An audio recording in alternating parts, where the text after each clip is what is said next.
कि कौन फूल फूले लाल हालही कौन फूलवारा सजुए माई हो।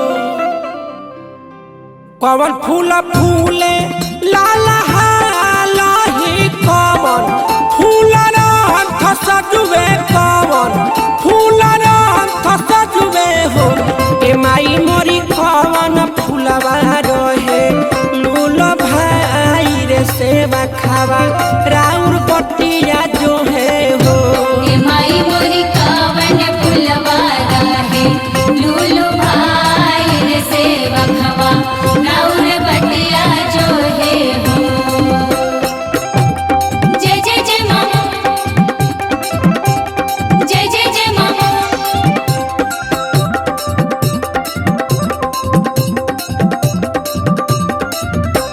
ए माई मोरी कौन फूलवा रहे लूलो भाई रे सेवा खावा राउर बटिया जो है हो। बेली फूल फूले लाल हालही चमेली फूलरा सजुए चमेली फूलरा सजुए हो। ए माई मोरी अढ़ौल फूलवा रहे लूलो भाई रे सेवा खावा राउर बटिया जो है हो। ए माई मोरी अढ़ौल फूलवा रहे लूलो भाई रे सेवा खावा राउर बटिया जो है हो। सिरा वाली झुंडा वाली लाटा वाली जय जय माँ।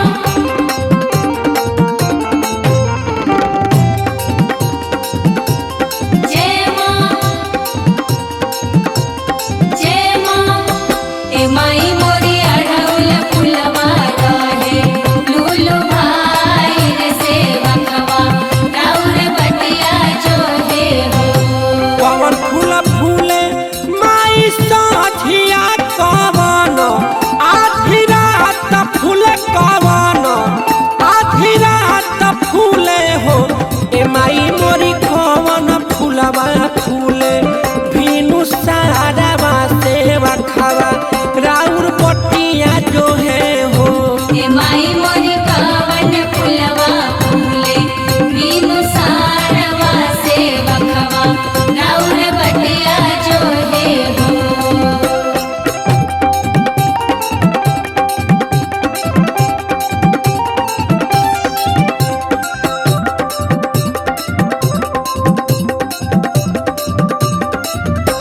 ए माई मोरी कौन फूलवा फूले मीनू सारवा सेवा खावा राउर बटिया जो है हो।